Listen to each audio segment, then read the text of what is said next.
নমস্কার, দেখছেন নিউজ 18 বাংলা। আপনাদের সঙ্গে রয়েছে আমি সোনিয়া। ঘড়ির কাঁটায় ঠিক সন্ধ্যে 7টা মানে সময় আমার বাংলার। আর আমার বাংলার শুরুতে আজ নজর রাখবো মুর্শিদাবাদের ভরতপুরের বিধায়ক হুমায়ুন কবির।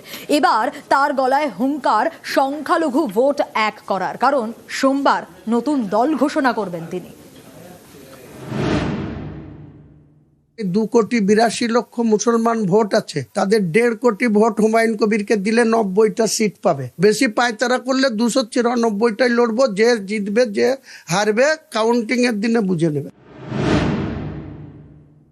আমার জোট অপশন খোলা থাকবে, আমি কোনো এমএলএ কে নেব না। নতুন করে নতুন সূর্য উঠবে বাংলায়। আপনার লড়াই তৃণমূল বিজেপি উভয়ের বিরুদ্ধে। উভয়ের বিরুদ্ধে দেখে নেবেন। নাম জনতার পার্টি, বাংলার জনতার পার্টি হবে। কিংমেকার তো হবই।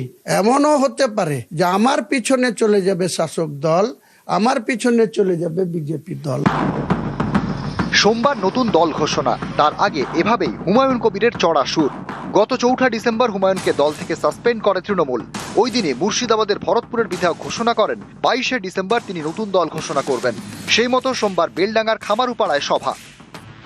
আমি মনে করেছি আমার সূচনাটা একটু রাজকীয় ভাবে হোক, আম পাবলিককে একটু ফ্রি হ্যান্ড দিয়ে। বহরমপুরে বাধা দিয়েছে তৃণমূল, আমার মনে হয় আরো আমার মঙ্গলই করেছে। আমি অনুমান করছি 4 লাখ লোক উপস্থিত হবে। আসামের বরপেটা থেকে কিছু মানুষ ফোন করেছিল, তারা লাক্সারি বাস ভাড়া করে সভাতে যাবে। লোগও হবে। আমি টেবিল আমার খুব পছন্দ, টেবিল রেখেছি, জোড়া গোলাপ ফুল রেখেছি। নিজেরা তাদের বাপকে নির্বাচিত করবে। বিজেপি শুভেন্দু অধিকারী যদি সংবিধানকে তক্কা না করে আমি হিন্দুদের এমএলএ, আমি হিন্দুদের ভোটে নির্বাচিত, আর মুসলমান যে কটা এমএলএ তৃণমূলের জিতে আসবে বিধানসভায় তাদের চ্যাংদোলা করে রাস্তায় ফেলবো, তা আমি 2,82,00,000 মুসলমান ভোট আছে, তাদের 1.5 কোটি ভোট হুমায়ুন কবিরকে দিলে 90টা সিট পাবে। বেশি পায়তারা করলে 294টাই লড়বো। যে জিতবে যে হারবে কাউন্টিং এর দিনে বুঝে নেবে। ক্যামেরা অসিত দাসের সঙ্গে প্রণব বন্দ্যোপাধ্যায় এবং আবির ঘোষাল, নিউজ 18 বাংলা। মোহন ভাগবতের বাবরি তোপ, নতুন করে বাবরি মসজিদ তৈরির পিছনে রাজনৈতিক ষড়যন্ত্র দেখছেন আরএসএস প্রধান। एक झगड़ा चल रहा था, अंत में कोर्ट के हवाले कर दिया कि भाई आप निर्णय करो, और एक निर्णय दिया तो वहां राम मंदिर बन गया। ये मंदिर मस्जिद वाला झगड़ा वहां समाप्त हो। अब फिर से बाबरी मस्जिद बनाकर उस झगड़े को रीस्टार्ट करने का ये पॉलिटिकल षड्यंत्र है, मतों के लिए हो रहा है। न ये मुसलमानों की भलाई में है, न ये हिंदुओं की भलाई। झगड़ा खत्म हो रहा है, अच्छी सद्भावना बनेगी तो ये फिर से वो खाई चौड़ी करने का प्रयास हो जाता है। ऐसा नहीं होना चाहिए, ऐसा मुझे लगता है। সংখ্যালঘু ভোট কাটতে ষড়যন্ত্র, হুমায়ুন কবিরের চড়া সুর বিজেপি নেতা লকেট চট্টোপাধ্যায়। পরিকল্পিত একটা ষড়যন্ত্র, বিভিন্নভাবে চেষ্টা করছেন যে মাইনরিটি ভোটগুলোকে কিভাবে একসাথে রাখা যায়, কিভাবে ওনার সঙ্গে জোড়া যায়। কখনোই বাংলার বুকে দ্বিতীয়বারের জন্য হিস্ট্রি বাবরি মসজিদকে রিপিট করতে পারবে না। আর এরপর কি বলেছেন কুণাল ঘোষ শোনাবো। উনি 294টা আসনে প্রার্থী দিন, আর ছোটখাটো জায়গায় দল ঘোষণা না করে ব্রিগেডে এসে দল ঘোষণা করুন। যে ব্যক্তি 2019 সালের লোকসভা নির্বাচনে বাবরি মসজিদ যে দল ভেঙেছিল সেই বিজেপির প্রার্থী ছিলেন, আজকে তিনি কাদের সাহায্য করার জন্য বিজেপি বিরোধী কথা বলে ভোট ভাগের চেষ্টা করছেন, এটা মানুষ পুরো বুঝতে পারছেন। তৃণমূল ছাড়া কাউকে ভোট দেওয়ার অর্থ ঘুরিয়ে সেই বিজেপির হাত শক্তিশালী করা।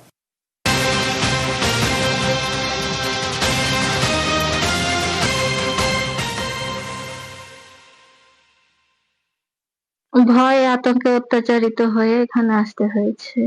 প্রতিবাদ করতে পারে না হিন্দুরা, বাড়ি থেকে বের হতে পারতাম না দিনে বা সন্ধ্যার পর। কোথাও বলতো যে আমাদের কথা শুনে আমাদের মতো চলতে হবে, যেহেতু হাসিনা সরকার চলে যাওয়ার পর জিনিসটা আরো বেশি হয়েছে। এখানে আমরা এক দাদার মারভতে 2,000 টাকা দিয়ে এসেছি।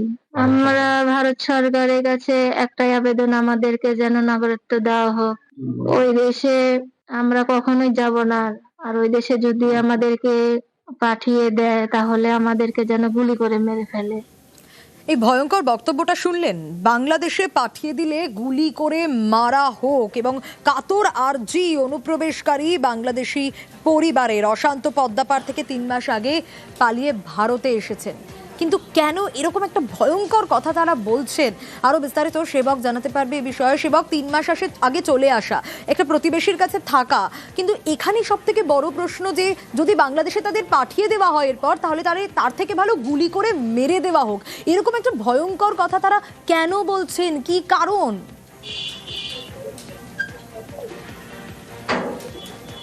একদমই সোনিয়া, দেখো, এই যে বাংলাদেশি অনুপ্রবেশকারী আমরা বলছি, যে পরিবার যারা এখানে এসে আশ্রয় নিয়েছেন, তাদের যে অভিজ্ঞতা তা এতটাই বিভৎস, তারা এতটাই একটা অবর্ণনীয় পরিস্থিতির মুখোমুখি হয়েছিলেন, যে পরিস্থিতিতে তারা এক কাপড়ে রাতারাতি দালালের মাধ্যমে চলে এসেছেন পুরাতন মালদায়। এবং তারা বলছেন যে হাসিনা সরকারের এই যে পতন, তারপর থেকে তাদের বার কয়েক হুমকির মুখে পড়তে হয়েছে। শুধু তাই নয়, তাদের বাড়িঘর লুট করা হবে, তাদের নাকি ধর্মান্তরের হুমকি দেওয়া হয়, এমনটাও তারা বলছেন। এবং একই সঙ্গে তাদেরকে জমি জমা হাতিয়ে নেওয়ার চেষ্টা করা হয়, তাদেরকে খুন করে ফেলা হবে, এমনটা হুমকি দিচ্ছিল ধর্মীয় মৌলবাদীরা। আর এতেই তারা আতঙ্কিত হয়ে পড়েন, কারণ তারা বলছেন যে তারা পরিবারের মেয়েরা বেরাতে পারছিলেন না বাড়ি থেকে। বিকেলের পর থেকে তাদের বাইরে যাওয়ার মতো পরিস্থিতি হচ্ছিল না, পরিস্থিতি এতটাই খারাপ ছিল।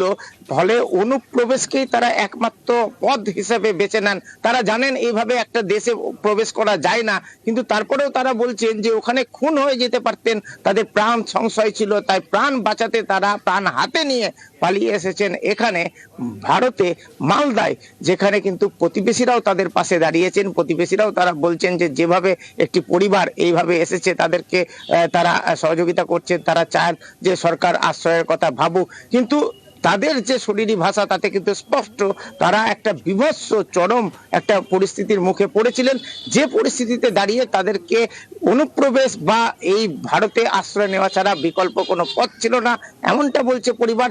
এখনো তারা আতঙ্কিত, তারা নিজেদের চোখ মুখ দেখাতে পর্যন্ত ভয় পাচ্ছেন। চোখে মুখে আতঙ্কের ছাপ স্পষ্ট যখন এই বক্তব্য আমরা দর্শকদের শোনাচ্ছিলাম। বেশ সেবক, সরকারের কাছে হাত জোর করে আবেদন করছে যে আমাদেরকে নাগরিকত্ব দেওয়া হোক। আমরা বাংলাদেশ আর ফেরত যাব না, আমরা ওই দেশে গেলে আমাদেরকে মেরে ফেলবে।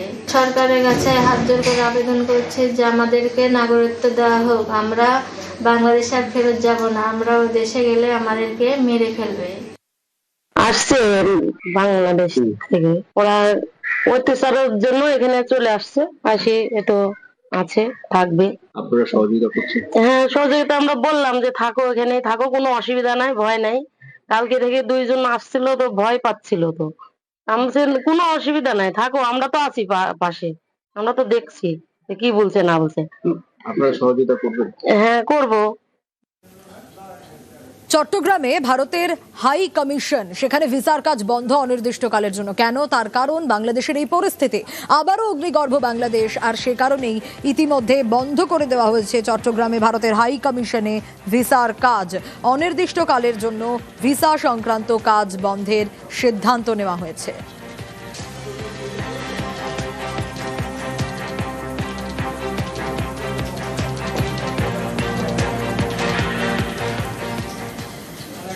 বাংলাদেশে দীপু দাসকে পুড়িয়ে পিটিয়ে খুন, এবার ভারত বিচারের কথা বলছে। এবং যে কথা বলছে ভারত, আপনাদের জানিয়ে রাখি, হিন্দু হত্যার কড়া বার্তা দিল্লির তরফ থেকে এই কড়া বার্তা এসেছে, কারণ বাংলাদেশে হিন্দু অত্যাচার নিয়ে উদ্বেগ প্রকাশ। দীপু দাসকে খুনের বিচার চাইল ভারত। দীপু খুনে জড়িতদের কড়া শাস্তির দাবি, বিবৃতি জারি ভারতের বিদেশ মন্ত্রকের। ইউনূস সরকারকে চাপে ফেলে বিবৃতি ভারতের।